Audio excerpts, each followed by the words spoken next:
Perkenalkan, nama saya Catherine Hitwaikwander, mahasiswi Politeknik Negeri Semarang, jurusan Administrasi Bisnis, program studi D3 Manajemen Pemasaran, kelas MP2B, nomor absen 07, dengan nomor induk mahasiswa 3.52.19.1.07. Pada kesempatan kali ini, saya akan menyampaikan materi dari topik 7, yaitu meningkatkan komunikasi lisan pada salesperson.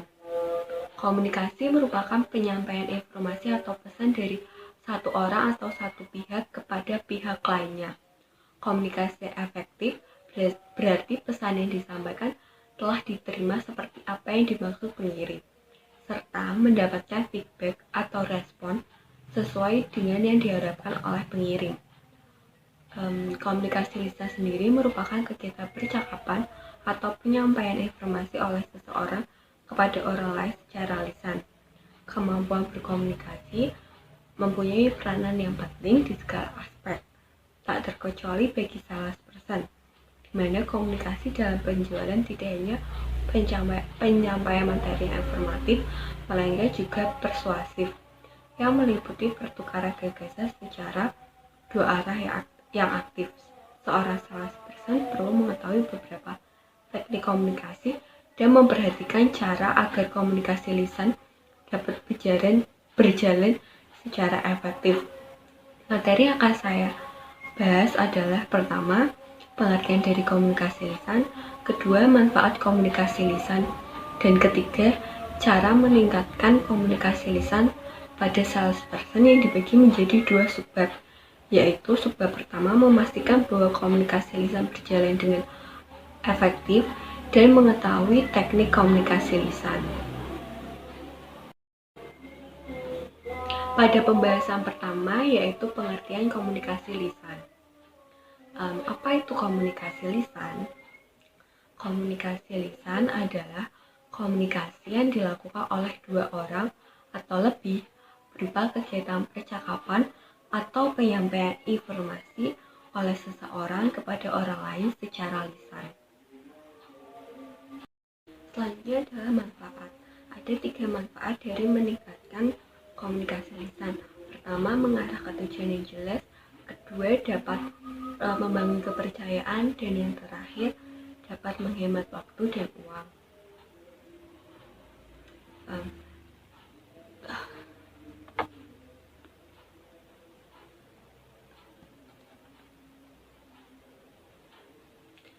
Selanjutnya saya akan menjelaskan manfaat. Ada 3 manfaat dari meningkatkan komunikasi lisan. Pertama, mengarah ke tujuan yang jelas. Kedua, dapat membangun kepercayaan. Dan yang terakhir, dapat menghemat waktu dan uang. Selanjutnya, saya akan menjabarkan ketiga manfaat tersebut. Manfaat pertama yaitu mengarah ke tujuan yang jelas.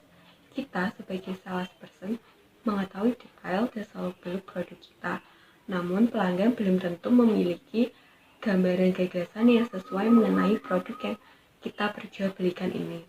Hal inilah yang menjadi titik permasalahannya. Sebagai seorang salesperson, kita perlu berkomunikasi dengan calon pelanggan kita dengan tujuan untuk memperjelas segala gagasan yang kita ketahui mengenai suatu produk. Jangan sampai ada kesalahpahaman antara salesperson dan pelanggan. Ketika salesperson bisa dengan mudah menjelaskan secara spesifik tentang produk yang dijual, maka calon pembeli akan lebih mudah mencari yang sesuai dengan kebutuhannya. Selanjutnya, manfaat yang kedua. Manfaat yang kedua adalah dapat membangun kepercayaan. Kepercayaan adalah segalanya.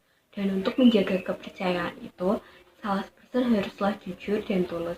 Sebagai seorang salesperson, jika melakukan kesalahan, maka jangan malu untuk meminta maaf. Hal yang terbaik adalah mengakui kesalahan dan meminta maaf dengan setulus hati. Percayalah, ini tidak hanya membuat pelanggan menjadi nyaman, namun juga menumbuhkan rasa percaya terhadap salesperson. Manfaat yang terakhir ialah dapat menghemat waktu dan uang. Jika salesperson dapat berkomunikasi secara spesifik, salesperson akan menghemat waktu untuk mengomunikasikan produk, dan salesperson akan menghabiskan lebih sedikit waktu dalam pertemuan atau pada saat menemukan produk, sehingga waktu yang digunakan akan lebih sedikit namun efektif. Selain itu, uang yang dikeluarkan juga akan lebih sedikit. Hal ini dikarenakan tidak perlu mengadakan banyak pertemuan untuk menjelaskan suatu produk secara menyeluruh, hanya poin utamanya saja. Cukup mengadakan satu kali pertemuan dan dikomunikasikan segala hal dengan sangat rinci namun jelas. Percayalah, calon pelanggan pasti akan merasa lebih bahagia karena mereka dapat mencerna segala informasi dengan jelas dan mudah. Semua orang termasuk salesperson tidak perlu lagi menghabiskan banyak waktu dan uang hanya untuk informasi yang bertele-tele, namun tidak informatif. Sudah dipastikan, salesperson memerlukan usaha yang lebih untuk menjadi seseorang salesperson yang spesifik. Dalam hal ini, salesperson perlu mengetahui detail produk lebih baik daripada orang lain atau salesperson lainnya. Jika salesperson bisa lebih jelas tentang detail produk, salesperson akan jauh lebih sukses. Menjadi spesifik sama seperti memastikan bahwa setiap pelanggan dapat mengetahui detail produk secara rinci dalam sekali pertemuan, dan langsung closing di pertemuan pertama tersebut. Selanjutnya, saya akan membahas materi dalam topik 7 ini, yaitu cara meningkatkan komunikasi lisan salesperson yang terdiri dari 2 subbab.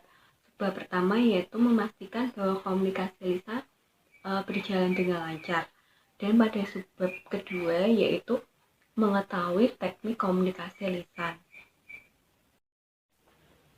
Selanjutnya, kita akan membahas subbab pertama, yaitu apa saja yang perlu diperhatikan agar komunikasi lisan berjalan efektif atau lancar.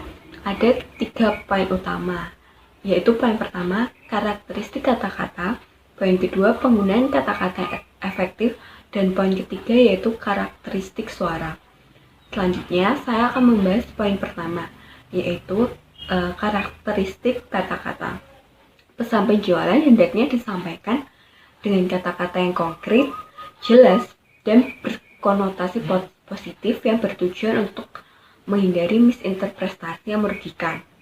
Selanjutnya, poin kedua yaitu penggunaan kata-kata yang efektif.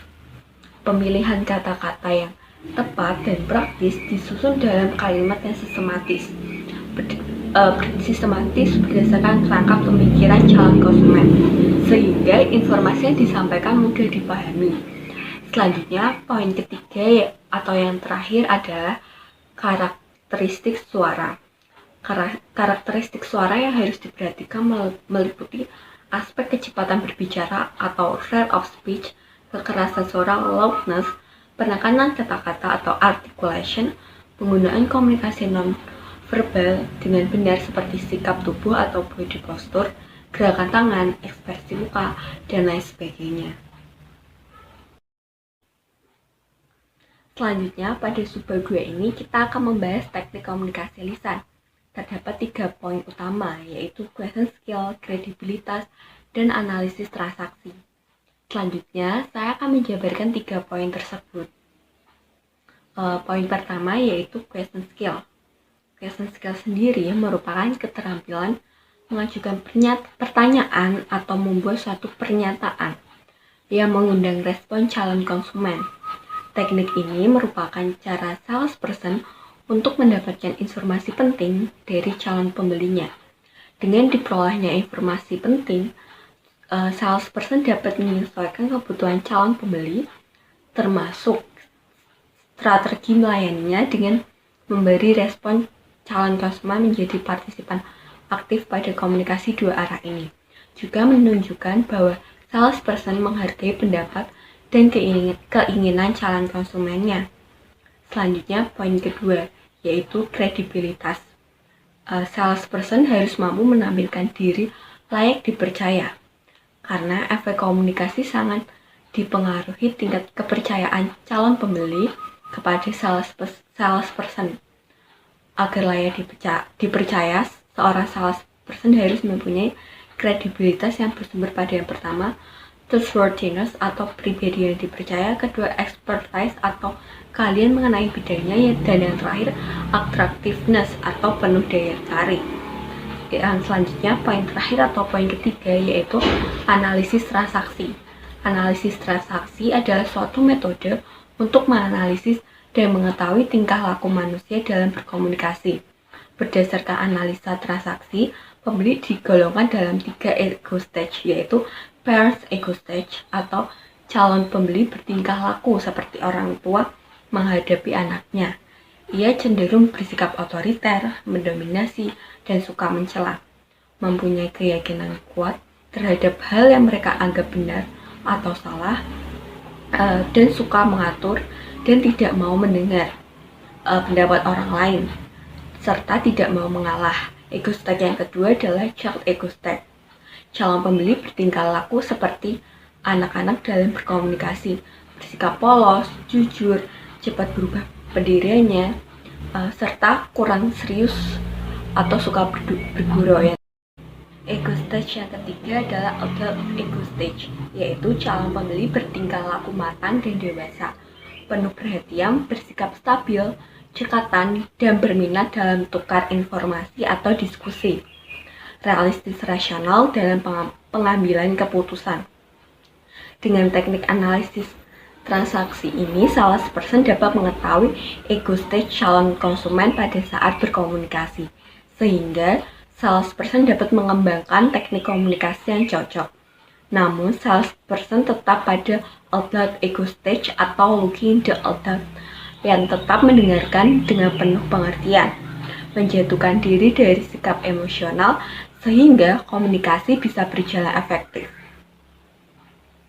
Sekian presentasi yang bisa saya sampaikan pada kesempatan kali ini. Perlu diingat kembali pesan yang kita sampaikan pada calon konsumen hendaknya disampaikan dengan kata-kata yang konkret, jelas, dan berkonotasi positif. Pemilihan kata-katanya pun disusun dalam kalimat yang sistematis berdasarkan kerangka pemikiran calon konsumen, sehingga informasi yang disampaikan pun mudah dipahami, dan perhatikan pula body pose seperti gerakan tangan dan ekspresi muka. Janganlah bersikap berlebihan. Saya berharap salesperson dapat mempraktekannya secara langsung. Jika salesperson merasa malu untuk mempraktekkan secara langsung, saya sarankan untuk berlatih terlebih dahulu di depan cermin, atau bisa juga berlatih dengan teman, saudara, ataupun kerabat. Hal ini dilakukan untuk menambah tingkat kepercayaan diri salesperson. Saya juga berharap agar salesperson dapat mencari lagi referensi dari buku dan jurnal lainnya, dan jangan hanya terpatok pada apa yang saya sampaikan ini. Hal ini bertujuan untuk menambah wawasan salesperson mengenai komunikasi lisan. Sekian yang bisa saya sampaikan. Terima kasih.